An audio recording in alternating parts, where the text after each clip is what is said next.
ભગવાન કૃપા કરે એટલે જીવને નવરો ન બનાવી દે, નિષ્ક્રિય ન બનાવી દે. પુરુષાર્થ તો જીવ પાસે જ ભગવાન કરાવે છે, પ્રયત્ન તો જીવ પાસે જ ભગવાન કરાવે છે. પણ હા, સદાય મારી સાથે છે એવો ભરોસો ભક્તને હોય. જીવનમાં કોઈ પણ પરિસ્થિતિ આવશે પણ પ્રભુ મારી સાથે છે. પણ વૈષ્ણવી ફિલોસોફી એવી છે કે ભગવાન મારી સાથે નહીં, ભગવાન મારી માટે નહીં, ભગવાન મારી માથે બિરાજે છે. આપણે ત્યાં તો વૈષ્ણવ એકબીજાને મળે તોય પૂછે તમારા માથે કયું સ્વરૂપ બિરાજે છે? ભગવાન મારી માથે બિરાજે છે. વસુદેવજી જ્યારે સર્વ બંધનો એમની પાસે હતા અને જ્યાં ભગવાનને માથે લીધા, બધી બેડીઓ ખુલી ગઈ, બધા દરવાજાઓ ખુલી ગયા, બધાએ માર્ગ આપી દીધા. એમ જેની માથે ભગવાન બિરાજે ને એને જીવનના બધા માર્ગો મળી જાય, બધા રસ્તાઓ સરળ બની જાય. આપણે બધા જ ભાગવતજીને માથે પધરાવી અને અહીંયા આવ્યા. અને એમ કહેવાય, ભાગવતજીનું પ્રમાણ આપે છે કે જ્યાં જ્યાં ભાગવત કથા થાય ને ત્યાં સમસ્ત તીર્થો આવીને વાસ કરતા હોય છે. એ સ્થળ તીર્થ બની જતું હોય છે. એટલે જ્યારે પણ આપણે આ હોલમાં પ્રવેશ કરીએ ત્યારે એક તીર્થમાં ગયા હોય એવી મર્યાદા રાખવી છે. અહીંયા સાક્ષાત શ્રીનાથજી બિરાજે છે અને નાથદ્વારા જઈએ ને સામે શ્રીનાથજી બિરાજતા હોય તો કેટલી મર્યાદા, કેવો ભાવ આપણે રાખીએ. એવો ભાવ રાખીને અહીંયા હોલમાં બેસો, એવી ભાવના ચિત્તમાં રાખવી. કારણ કે ભાગવતજી સ્વયં શ્રીનાથજી બાબા છે, સાક્ષાત ભગવાનનું સ્વરૂપ છે. ભાગવતની કથા ભાગ્યોદયેન બહુજન્મ સમર્જિતેન સત્સંગમં ચ લભતે પુરુષો યદા વૈ. ભાગ્યનો ઉદય થાય ત્યારે ભગવાન સત્સંગ આપે છે. સાધારણ ભગવાન કૃપા કરે ને તો વ્યક્તિએ, વૈષ્ણવે જે જે ઈચ્છા કરી હોય ભગવાન એમ કે તું લઈ જા. પણ વિશેષ કૃપા કરે તો એમ ન કે લઈ જા, એમ કે આવી જા, મારી પાસે બેસ, મારા માટે બેસ, મારી ચર્ચા કર, મારા ગુણનું ગાન કર. અને આ એક અવસર છે ભગવત ગુણોના ગાન કરવાનું, ભગવત ગુણોનું શ્રવણ કરવાનું. આ કથા એવી છે, ગોપી ગીતમાં ગોપીજનો પણ કહે છે, ગોપિयां कहती है प्रभु आपकी ये कथा कैसी है, जो 6 गुण आप में विराजते हैं ये 6 गुण प्रभु आपनी कथाમાં પણ વિરાજે છે. આપની કથામાં ઐશ્વર્ય, વીર્ય, યશસ્વી, જ્ઞાન અને વૈરાગ્ય છે. તવ કથામૃતમ તપ્ત જીવનમ. આ સંસારથી તપેલો જીવ હોય, કથા એને શાંતિ આપે છે, એને આનંદ આપે છે. કલ્મષાપહમ, પાપને ધોનારી આ કથા છે. કેવલ શ્રવણ કરવા માત્રથી જીવ સર્વ પાપોમાંથી મુક્ત બની જાય, સઘળા પાપો ધોવાઈ જાય, મન નિર્મલ બની જાય. શરીરને સુંદર કરવા માટેના ઘણા બધા ઉપાયો છે, ઘણી બધી વસ્તુઓ સમાજમાં, બજારમાં મળે છે કે આ શરીર સુંદર બને, પણ આ જીવન સુંદર બને એના માટેનો એક જ ઉપાય, અને એ છે ભગવત કથા. મારું મન સુંદર બને એના માટેનો એક જ ઉપાય, અને એ છે ભગવત કથા. 7 દિવસ સુધી આ કથા ગંગામાં સ્નાન કરશો ને મન પવિત્ર બની જશે, જીવન સુંદર બનશે. હું તો ઘણી વાર કહું કે શરીરને સુંદર કરવા માટે આપણે બ્યુટી પાર્લરમાં જઈએ, પણ કથા છે ને એ ડ્યુટી પાર્લર છે. આપણા કર્મોથી આપણને સભાન કરે, જીવનને સુંદર બનાવે. ઠાકોરજી આગળ ઉભા રહીએ, ભગવાનને જોઈને આપણને તો પ્રસન્નતા થાય, ખુશી થાય, પણ આ કથા તમને એવી સજાવી દેશે કે તમે જ્યારે ભગવાનની આગળ ઉભા રહેશો ને તો તમને જોઈને ભગવાનને પ્રસન્નતા થશે, પ્રભુ તમને જોઈને પ્રસન્ન થશે. એવા શણગાર સદગુણોના તમારા જીવનમાં આ કથા કરી આપશે. તવ કથામૃતમ તપ્ત જીવનમ કવિભીર્ડિતમ. બ્રહ્માજી જેવા આદિ કવિઓએ આને ગાઈ છે. કલ્મષાપમ, પાપોને ધોનારી કથા છે. મન પવિત્ર બને છે, મન સુંદર બને છે. આજે ઉઘાડાને કપડા આપનારા ઘણા છે, બીમારને દવા આપનારા ઘણા છે, ભૂખ્યાને અન્ન આપનારા ઘણા છે, પણ કોઈ સુખીને જોઈને સુખી થનારા કેટલા? માણસ આજે કોઈનું સુખ જોઈ શકતો નથી, કોઈને હસતો જોઈ શકતો નથી. કોઈ સદાય ખુશ રહેતો હોય ને તો લોકોને ઈર્ષા થઈ જાય, આ સદાય હંમેશા આનંદમાં કેમ રહે છે, દુઃખી કેમ નથી દેખાતી? માણસ આજે કોઈનું સુખ જોઈ શકતો નથી. શું આ બીમારી નથી? અને શું આ બીમારી કોઈ ભક્તોને જ છે, અભણ લોકોને જ છે, ગામમાં રહેનારા લોકોને જ છે? ના ના, આ બીમારી શહેરમાં વધારે છે, ભણેલા ગણેલા લોકોમાં વધારે છે, સુખી લોકોમાં વધારે છે. દુઃખી વ્યક્તિ કદાચ કોઈનું સુખ જોઈ શકશે, પણ સુખી વ્યક્તિ આજે કોઈનું સુખ જોઈ શકતો નથી. તકલીફ એ છે. અને એટલે કથાઓની ભણેલા ગણેલા લોકોને વધારે જરૂર છે. સમજદાર લોકોને કથાને વધારે જરૂર છે. ઘણા લોકો એમ સમજે આ કથા કરવી, સેવા કરવું એ તો બધા ગરડા લોકોનું કામ, અભણ લોકોનું કામ, ગામમાં રહેનારા લોકોનું કામ, આપણે થોડી કરીએ. લોકો એને ઓર્થોડોક્સ માને, આ બધા જુનવાણી લોકો. અરે ના, જ્યાં બીમારી છે ત્યાં દવાની જરૂર છે જ. અને આ બીમારી કોઈ એક જ વર્ગમાં નથી, બધે જ ફેલાયેલી છે. અને સત્તા ઉપર બેસેલો વ્યક્તિ, શિખર ઉપર બેસેલો વ્યક્તિ અને એ મોટા પદ ઉપર બેસેલા વ્યક્તિની બુદ્ધિ જ્યારે બગડે છે ને, ત્યારે સમાજને વધારે મોટું નુકસાન પહોંચાડે છે. અને એટલે એવા લોકો માટે કથા વધારે જરૂર છે. એવા વ્યક્તિઓ માટે કથા શ્રવણની જરૂરિયાત વધારે છે. કલ્મશાપન. અને મોટી વાત એ 7 દિવસ સુધી 4-4 કલાક તમે કોઈને નડ્યા નહીં એ ઓછું છે. આપણે કોઈના માટે ખરાબ વિચાર્યું નહીં એ ઓછું છે. બીજી વાત તો પછી આજે માણસને એક જગ્યાએ બેસાડી રાખવો કેટલો અઘરો છે. રહે છે દોડતું, ઈચ્છે છે શાંતિ, પ્રસન્નતા. અને પ્રસન્નતા ક્યાં છે? હા, નવરા બેસવામાં ક્યારે શાંતિ હોતી નથી. એકાંતમાં બધું કામ છોડીને બેસી જવું એ કઈ શાંતિ નથી. ત્યારે તો આપણે વધારે ટેન્શનમાં હોઈએ છીએ. તો તમે બધું કામ છોડી સોફા પર બેઠા હો, તમને એમ લાગે કે થોડી વાર રેસ્ટ કરું, શાંતિ જીવનમાં લાવું, પણ ત્યારે વધારે ચિંતા હોય છે. માણસ કામમાં જ્યારે પ્રવૃત્ત હોય ને ત્યારે શાંતિ હોય એના મનમાં. શરીર પ્રવૃત્ત હોય ત્યારે મન શાંત હોય, અને શરીર જ્યારે શાંત હોય ને ત્યારે મન વધારે પ્રવૃત્ત બની જાય. એટલે ધર્મ તો માણસને સક્રિય જ બનાવે છે. નિષ્કામ બનવું એનો અર્થ નિષ્ક્રિય બની જવું ક્યારે નથી થતું. કામના ઓછી રાખવી અને પ્રવૃત્તિ વધારે રાખવી. આપણે એમ સમજીએ કે ગીતાજીમાં અને બધામાં ભગવાને નિષ્કામ બનવાનું કહ્યું એટલે કોઈ કામ કરવું નહીં, ધંધો કરવો નહીં, પ્રવૃત્તિ કોઈ કરવી નહીં, બધું છોડી દેવું. ના, સક્રિય રહેવું નિષ્કામ બની, એટલે જે કાર્ય કરતા હોય એનો આનંદ માણી શકાય. આ કલ્મશ ધોનારી કથા છે. આ ભાગવતી કથા તમારા મનને પવિત્ર બનાવનારી છે. સાંભળતા સાંભળતા મન પવિત્ર બની જશે. માણસમાં માણસે નથી દેખાતો આપણને, તો ભગવાન જોવાની વાત ક્યારે? આ કથા સર્વત્ર ભગવત દર્શન તમને આપશે. એવી આ કથાનો પ્રભાવ છે. ભુવિ ગૃણંતિ તે ભૂરિદાજના, ભૂરિદજનો આના ગુણગાન કરે છે. તો એવી કથા આપણા મધ્યમાં આવી છે. કથા આપણા સુધી આવી છે. આ એવી ગંગા છે. પેલી ગંગાજી પાસે તો તમારે સ્નાન કરવા જવું પડે. આ કથા ગંગા તો વહેતી વહેતી તમારી પાસે આવે છે. એ ગંગા પાપને ધોનારી છે. આ ગંગા ભક્તિ વધારનારી છે. ભગવત પ્રેમનું દાન કરનારી આ કથા છે. અને ભગવત ભાવ પ્રગટ છે ને, ભગવાનને ગોતવા તમારે નહીં જવું પડે, ભગવાન તમને ગોતતા આવશે. જે દિવસે તમારી ભીતર સુતેલી ગોપી જાગીને, ભગવાન તમને ગોતશે. ગઈકાલે આપણે ચર્ચા કરતા હતા મહાત્મ્યની કથાની. પદ્મ પુરાણ અંતર્ગત 6 અધ્યાયમાં ભાગવતજીનું મહાત્મ્ય વર્ણન કરવામાં આવ્યું છે. અને મહાત્મ્ય જ્ઞાન થાય તો જ વિનિયોગ અને વ્યવહારનું જ્ઞાન થાય. કહેતા ને એક મહાત્મા ચાતુર્માસ કરવા માટે ક્યાંક રોકાયા હતા, અને એક ધોબી રોજ કપડા ધોવા ત્યાં આવે. અને મહાત્માને થયું આ બિચારો ગરીબ ધોબી છે, એમની પાસે પારસમણી હતું, એટલે થયું જતા જતા પારસમણી આને આપતો જાઉં. અને પારસમણી એને કહેવાય કે લોખંડને અડાડો ને તો સોનું બનાવી દે. આપીને જતા રહ્યા. 1 વર્ષ બાદ પાછા આવ્યા, જુએ તો એ ધોબી ત્યાં જ કપડા ધોવા આવતો હતો. આશ્ચર્ય થયું. બોલાવીને કહ્યું કે મેં તો તને પારસમણી આપેલું, હજી કપડા જ ધોવે છે? મેં તને પેલો પથ્થર આપ્યો હતો? ધોબીએ કહ્યું બહુ સારો પથ્થર હતો, નાવામાં બહુ કામ લાગે છે, રોજ ઘસી ઘસીને નાવ છે. કહ્યું કે અરે પારસમણી હતો, લોખંડને અડાડે તો સોનું બનાવી દે. ધોબીએ કહ્યું પણ આપતા પહેલા કહેવું જોઈએ ને. તમે મહાત્મ્ય કહ્યું નહીં તો મેં વ્યવહાર અને વિનિયોગ ખોટો કર્યો. એમ જ આ મહાત્મ્યની કથા એટલા માટે વર્ણિત કરવામાં આવે કે આ ભાગવતજી જેવું તત્વ જે તમારી સામે છે એનો તમે અન્ય વિનિયોગ ન કરી દો, એનું ક્યાંક મૂલ્યાંકન તમે ઓછું ન આંકી દો. એટલા માટે આ કથાનો પ્રભાવ શું છે, કથા સાંભળવાથી શું ફળ મળશે, એ વાત આ મહાત્મ્યની કથામાં છે.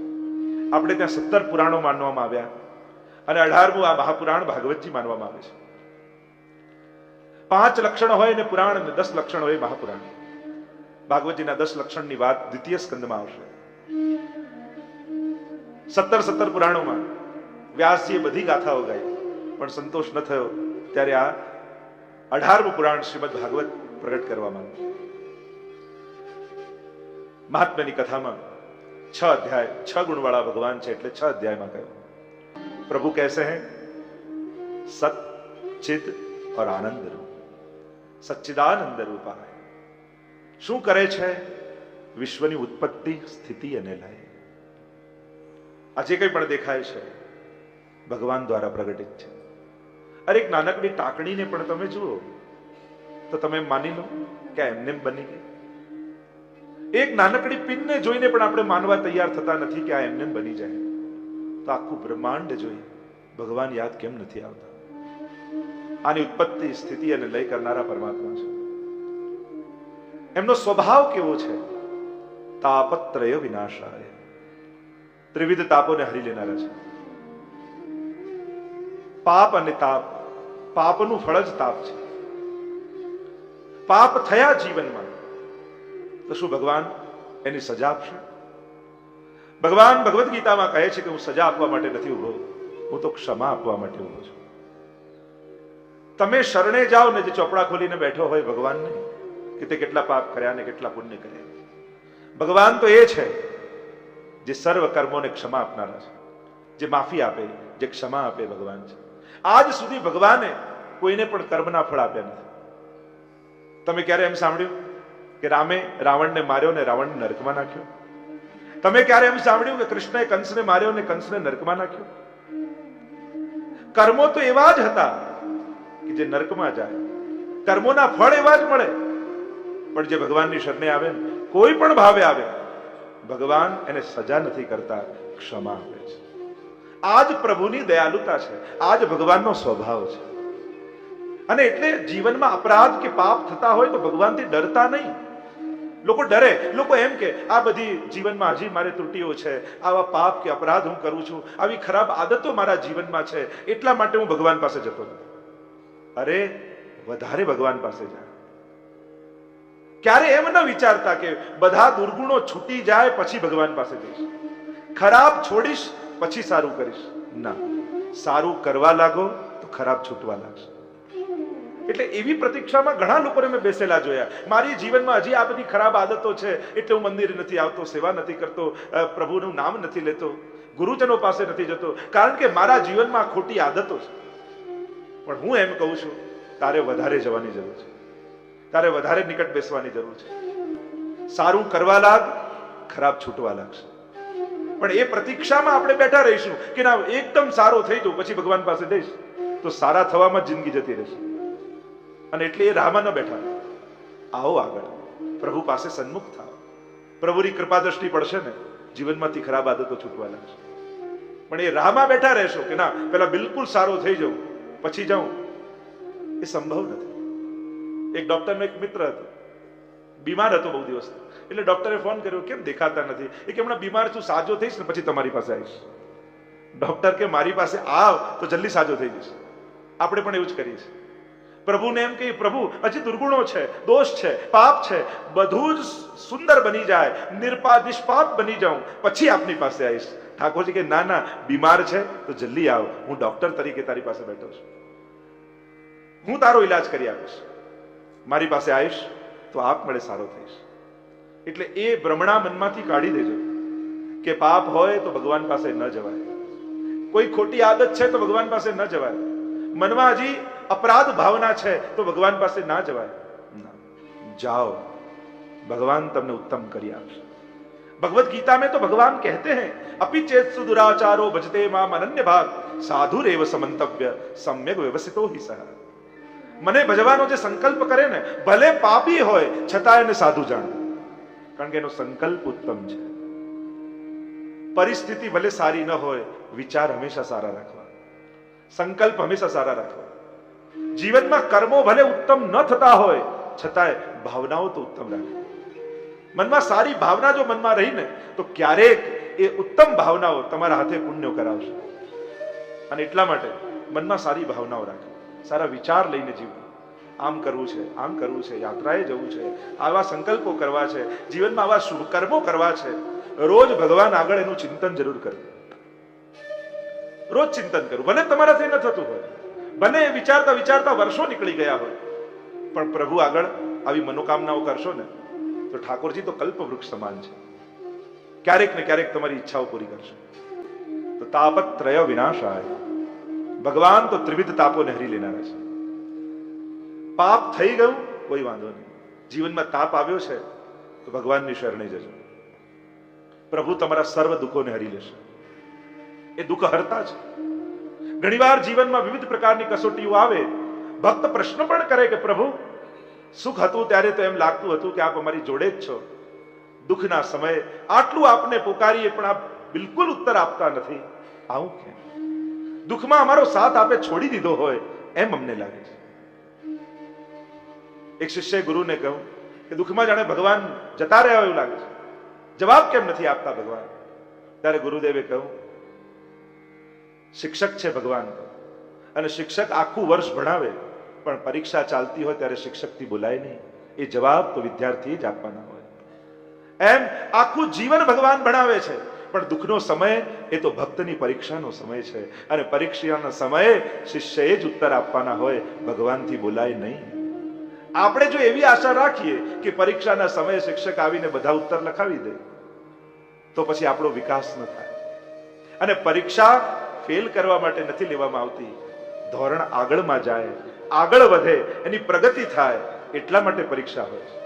વ્યક્તિ પોતાનું સર્જન જ્યારે પોતાને ઘાટ અપાતો હોય ત્યારે એની તકલીફોને યાદ કરે, પણ એ જ્યારે ઘાટ મળી જાય અને એક વૈષ્ણવ તરીકે એનો સેવામાં વિનિયોગ થાય ત્યારે એને એના જીવનની સફળતા લાગે, ત્યારે એની યાત્રા એને સફળ લાગે. જો આટલી વિપત્તિઓ મેં સહન ન કરી હોત તો આ દેહ સેવામાં પ્રયુક્ત ન થયો. તાપત્રય વિનાશાય. ત્રિવિધ તાપને હરનારા પરમાત્મા છે. કોણ છે આ પરમાત્મા? કોની વાત ભાગવતજીમાં કરવામાં આવી છે? શ્રી કૃષ્ણાય વયમ નમઃ. એવા શ્રી કૃષ્ણને અમે નમન કરીએ છીએ. કૃષિર ભૂવાચકો શબ્દ નશ્ચ નિવૃત્તિવાચક તયોરૈક્ય પરબ્રહ્મ કૃષ્ણિત્ય વિધીયતે. કૃષ્ણ તાપનો ઉપનિષદમાં કૃષ્ણ શબ્દની વ્યાખ્યા કરવામાં આવી, કૃષ્ણ શબ્દનું ડેફિનેશન આપવામાં આવ્યું. કૃષ્ણ એટલે શું? કૃષિર ભૂવાચક શબ્દ. ભૂ સત્તાયામ, જેની સર્વત્ર આનંદ રૂપ સત્તા છે એ કૃષ્ણ છે. તમારા આનંદમાં ભગવાન રહેલા છે. વેદમાં બ્રહ્મને આનંદ રૂપ કહ્યા છે. આનંદ માત્ર કરપાદ મુખોદરાદી. ઈશ્વરની વ્યાખ્યા વેદે કરી. ઈશ્વર કેવો છે? જે સર્વાંગ આનંદ રૂપ છે. આનંદ માત્ર કર પાદ મુખ ઉદર આદિ. અને એ જ વેદમાં પ્રગટેલો બ્રહ્મ સારસ્વત કલ્પમાં નંદ બાબાના ઘરે આવ્યો. એટલે જ્યારે આપણે બોલીએ ત્યારે શું બોલીએ? નંદ ઘેર આનંદ ભયો. પણ એ આનંદ કોણ? તો કહીએ જય કનૈયાલાલ, એ જ કૃષ્ણ. પણ એ વેદનો આનંદ, એ વેદનો બ્રહ્મ નંદ બાબાના ઘરે આવ્યો છે. આનંદ રૂપ હરી છે. એ જ કૃષ્ણ છે જે આનંદ રૂપ સર્વના હૃદયમાં વિરાજે છે. અને પ્રત્યેક વ્યક્તિ એ કૃષ્ણને ઈચ્છે છે, કારણ કે પ્રત્યેક વ્યક્તિ આનંદને ઈચ્છે છે. એટલે ભગવાન એ કોઈ એક કલાક બચે છે એટલે બેસવાનું કોઈ એવું કોઈ સ્વરૂપ નથી કે એવી કોઈ જગ્યા નથી કે કલાક બચે છે એટલે ધર્મ કરવો જોઈએ, શાસ્ત્ર કહે છે એટલે ધર્મ કરવો. ના, કૃષ્ણ તો આપણા સર્વના જીવનની ડિમાન્ડ છે. કારણ કે આનંદ પ્રત્યેક વ્યક્તિ ઈચ્છે છે. એટલા એનો અર્થ એમ કરી શકાય કે પ્રત્યેક વ્યક્તિ કૃષ્ણને ઈચ્છે છે, કારણ કે કૃષ્ણ આનંદ રૂપ છે અને આનંદ બધાને જોઈએ છે. શ્રી કૃષ્ણાય વયમ નમઃ. कौन कृष्ण? આગળ કહ્યું શ્રી કૃષ્ણ. શ્રી ક્યાં હૈ? તો કહા રાધા ही श्री है. એકલા કૃષ્ણની વાત નથી કરી, રાધા સાથે કૃષ્ણની વાત કરી છે. એમ કહેવાય છે કે રાધાનું નામ એમ ક્યાંય ભાગવતજીમાં સ્પષ્ટ રૂપે નથી ઉલ્લેખ, અનેક અનેક એના કારણો પણ આપવામાં આવ્યા. દ્વિતીય સ્કંદના મંગલાચરણમાં મહાપ્રભુજી સ્વીકાર કર્યો કે રાધાજીનું નામ સુખદેવજીએ મંગલાચરણ કરતા લીધું છે. ગુપ્ત રૂપે રાસ પંચાધ્યાયમાં પણ અનયારાધિતો નૂનમ એ રીતે કહ્યું. કહેવાય કે સુખદેવજીના ગુરુ રાધાજી છે, અને જો એમનું નામ લે તો એને સમાધિ લાગી જાય અને ભગવત કથા ન થાય, એટલે રાધાજીનું નામ સ્પષ્ટ રૂપે નથી લીધું. યા એક શાસ્ત્રોએ મર્યાદા આપણને આપી છે, ગુરુનું નામ લેવાતું નથી, સીધું નામ લેતા નથી. એટલે આપણે ત્યાં જય જય શ્રી કે જયરાજ કે મહારાજ એવા જુદા જુદા નામે એ આદર આપવામાં આવે છે. સ્પષ્ટ નામ સીધું નામ લઈને પોકારતા નથી, એવી એક મર્યાદા છે. અને એટલા માટે સુખદેવજી ગુરુનું નામ સીધું ન લેવાય, એટલે રાધાજીનું સ્પષ્ટ નામ નથી લેવું. પણ અહીંયા નમન કરતા કહ્યું શ્રી કૃષ્ણાય વયમ નમઃ. શ્રી કૃષ્ણ, રાધા અને કૃષ્ણ એમના ચરણોમાં અમે નમન કરીએ. प्रथम राधा जी નું સ્મરણ કર્યું છે। श्री कृष्णाय वयम नमः। ऐसे श्री कृष्ण को हम नमन करते हैं, क्योंकि नमन થી अधिक जीव करे છે। બધું જ એનું છે, બધું એણે આપ્યું છે, આપણે તો કેવલ પ્રણામ કરી શકીએ। પણ એટલું યાદ રાખવું, જેને પ્રણામ કરીએ એને પ્રામાણિક બનીને રહેવું, જેને નમન કરીએ અને નમકલાલી કરવી, જેને વંદન કરીએ એની વફાદારી કરવી। નમે માણસ ઘણી રીતે, સ્વાર્થથી નમે, ભયથી નમે, ભાવથી નમે। ભગવાન આગળ તમારું નમન કેવું છે? પ્રભુ પાસે જાઓ ત્યારે સ્વાર્થ લઈને જાઓ છો? મંદિરે જાઓ ત્યારે મનમાં શું હોય? દીકરાને નોકરી મળી જાય, એના લગ્ન થઈ જાય, સ્વાર્થ લઈને જાઓ છો? ભય લઈને જાઓ છો? જો નહીં જઈએ તો આપણું બધું બગડી જશે, ભગવાન પાસે જઈએ તો બધું સારું રહે, કે ભાવ લઈને જાઓ છો? પ્રભુને મળવાની ઉત્કંઠા લઈને જાઓ છો, એનો પ્રેમ લઈને જાઓ છો? તમારે વિચારવાનું, પ્રભુ પાસે જઈએ ત્યારે હૃદયમાં શું લઈને જાઓ છો? આ હૃદયની છાબમાં શું ભરીને જાઓ છો? પ્રેમ લઈને જવાય, ભાવ લઈને જવાય। આજે તકલીફ એ છે, લોકોને શરમ નડે પણ ધર્મ નથી નડતો। સત્સંગમાં પણ એને ત્યાં જ જઈએ કે તેની જોડે સંબંધ હોય, સત્સંગની પ્રધાનતા ના હોય, સંબંધની પ્રધાનતા હોય। શરમ નડે, ધર્મ ના નડે, તો આ ભૌતિક શ્રોતા છે કે જે લૌકિક કામનાને, લૌકિક વ્યવહારની પ્રધાનતાથી આવે છે, પણ ભાગવતજી એના પણ મનોરથો પૂરા કરે છે। બીજા પ્રકારના શ્રોતા સમુદ્ર કિનારે પડેલા છીપલાઓ વીણવા આવે, છીપલાઓ વીણીને જાય। જે મુક્તિની ઈચ્છાથી શ્રવણ કરે એ આધ્યાત્મિક શ્રોતાઓ છે। મને મોક્ષ મળે, મારો ઉદ્ધાર થઈ જાય, આ આધ્યાત્મિક શ્રોતા।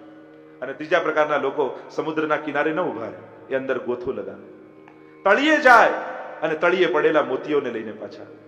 આ અધિદૈવિક શ્રોતા છે, જે ભાગવતજીનું શ્રવણ કરવા આવે કેવલ લૌકિક કામનાથી નહીં, મુક્તિની ઈચ્છાથી નહીં, પણ આમાં આવતા ભગવદીઓના ચરિત્રોનું શ્રવણ કરી અને એમના ભાવરૂપી રત્નોને લઈને જે પાછા જાય, એ આધિદૈવિક શ્રોતાઓ છે, જે ઉત્તમ શ્રોતા ગયા છે। તો આ કથા જ્યારે મહાદેવજી કથા કરી રહ્યા હતા, પાર્વતીજીને નિંદ્રા આવી, શુકના બચ્ચાને એમ થયું કે આવો દુર્લભ લાભ મને મળ્યો છે, અને ક્યાંક જો મહાદેવજીને ખબર પડશે કે પાર્વતીજી સૂઈ ગયા છે તો કથા કહેવાનું બંધ કરી દેશે, એટલે શુકનું બચ્ચું ઉડતું ઉડતું પાર્વતીજીની ગોદમાં આવીને બિરાજી ગયું, અને જે રીતે હુંકારો પાર્વતીજી આપતા હતા એ રીતે આ શુકનું બચ્ચું આપવા લાગ્યું। અને મહાદેવજીને એમ થયું કે કથા શ્રવણ કરી રહ્યા છે, કથા પૂરી થઈ, નેત્રો ખોલ્યા, જોયે તો પાર્વતીજી સૂતા છે, ગોદમાં બેસેલું શુકનું બચ્ચું શ્રવણ કરી રહ્યું છે। મહાદેવજીને એમ થયું, અરે આ કથા કોઈ અનધિકારીના હાથમાં જતી રહેશે તો કથાની મહત્તા સમાપ્ત થઈ જશે। ત્રિશૂલ કાઢ્યું, ઉભો રહે એમ કરીને દોડ્યા, શુક આગળ આગળ ઉડતું જાય અને પાછળ પાછળ મહાદેવજી આવી રહ્યા છે। આગળ આગળ શુક દોડતું જાય, ઉભો રે કરતા કરતા મહાદેવજી એની પાછળ પાછળ ત્રિશૂલ લઈને દોડે। શુક ઉડતું ઉડતું આવ્યું વ્યાસજીના આશ્રમમાં। વ્યાસ પત્ની અરણી એમણે બગાસું ખાવા મુખ ખોલ્યું અને શુક અંદર પ્રવેશી ગયો, અને ભગવદ કથા શ્રવણ કરેલું છે, સાક્ષાત મહાદેવજી રૂપા શુક છે। ગુરુ અને ગુરુની વાણી, એમાં બંનેમાં કોઈ ભેદ નથી હોતો। શુક પોતે ભાગવત રૂપ બની ગયું શ્રવણ કરીને। 16 વર્ષ સુધી વ્યાસ પત્નીના ગર્ભમાં રહ્યો, તે જ બદલાઈ ગયું। વ્યાસજીને થયું, અરે આ કોઈ દિવ્ય આત્માએ પ્રવેશ કર્યો લાગે છે। આવીને વિનંતી કરી કે આ બહાર પધારો। અંદરથી દરેક વખત એક જ અવાજ આવે, હું બહાર તો આવું, પણ એક શરત, ભગવાન આવીને મને વચન આપે કે એમની માયા મને ક્યારે નહીં સતાવે તો હું બહાર આવું। પ્રભુને વિનંતી કરી વ્યાસજીએ, પ્રભુ પધાર્યા અને વચન આપ્યું, મારી માયા તમને ક્યારે નહીં લાગે હે સુખદેવજી।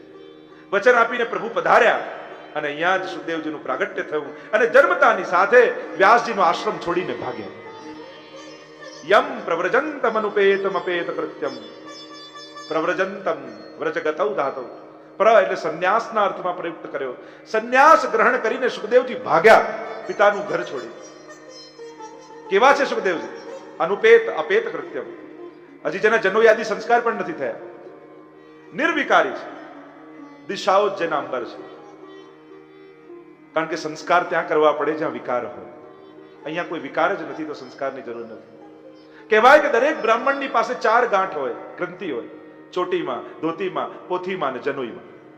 આ 4 ગ્રંથિઓથી મુક્ત છે, નથી ચોટી, નથી પોથી, નથી જનોઈ, નથી ધોતી। દિગંબર અવસ્થામાં સુખદેવજી ભાગ્યા છે। આચાર્યોએ પ્રશ્ન કર્યો કે સુખદેવજી ભાગે છે કેમ? આચાર્યોએ અર્થ કર્યો કે એમને સંગનો ભય છે। સંગનો ભય કે હા, મનમાં વિચાર છે જો સારો સંગ મળશે તો મોહ થઈ જશે, ખરાબ સંગ મળશે તો દ્વેષ થશે. સંત માટે, ભક્ત માટે તો આ બંને બાંધનારા છે. મોહ પણ બાંધનારો અને દ્વેષ પણ બાંધનારો.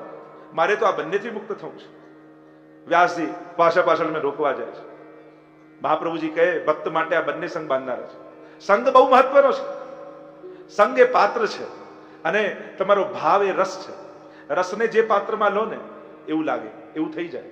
જેમ પાણીને પવાલામાં લો તો પવાલા જેવું થાય, થાળીમાં લો તો થાળી જેવું થાય, વાટકીમાં લો તો વાટકી જેવું થાય. એમ તમારી ભીતર રહેલો ભાવ, તમે જેનો સંગ કરો છો એવો આકાર લઈ લેતો હોય છે. એટલે સંગ પણ બહુ વિચારીને કરવો. એક આચાર્ય ના વચનામૃતમાં એમ આવે છે કે એના વૈષ્ણવને સમજાવે, એના અંગત વૈષ્ણવને સમજાવે, જો સંગમાં બહુ ધ્યાન રાખજે, બહુ સાચવીને સંગ કરજે. ત્યારે એ વૈષ્ણવે કહ્યું કે આપ માને વારે ઘડીએ સંગ માટે કેમ આટલું બધું ચેતવો છો? ત્યારે આચાર્ય કહ્યું, જો અમે તો હવેલીની બહાર બહુ જતા નથી અને તું આખા ગામમાં ફરે છે એટલે તને આખા ગામનો સંગ છે અને અમને તારો સંગ છે. તું ક્યાંક ખોટો સંગ લઈને તારું બુદ્ધિ બગડે તો તારા સંગથી અમારી બુદ્ધિ બગડે, એટલે તને વારે ઘડીએ ચેતવાનું કહીએ છીએ. સંગ બહુ મહત્વનો. જેમ ખરાબ સંગ બાંધે ને એમ સારો સંગે ઘણી વાર બાંધી દે. રોજ તમે જેની સાથે મંદિરે દર્શન કરવા જતા હો અને આજે ફોન કર્યો તૈયાર રહેજો તને લેવા આવું છું, મંદિરે જઈએ છીએ, અને જેને તમે ફોન કર્યો બેન એમ કે આજે તો મારે ઘરમાં કામ છે એટલે આજે તો હું નહીં આવું, તમે એમ કહો તું નથી જતી તો હું આજે મંદિરમાં નહીં જાઉં. સારો સંગે બાંધ્યો કે નહીં? ભગવત દર્શન કરતા સંઘની મહત્તા થઈ ગઈ. તું આવે તો સત્સંગમાં જવાનું, તું આવે તો મંદિરમાં જવાનું, અને ભગવાન કરતા વ્યક્તિની મહત્તા થઈ ગઈ એટલે સારો સંગ પણ બંધન કરતા થયો કે. અને એટલા માટે વૈષ્ણવે હંમેશા ચેતતા રહે.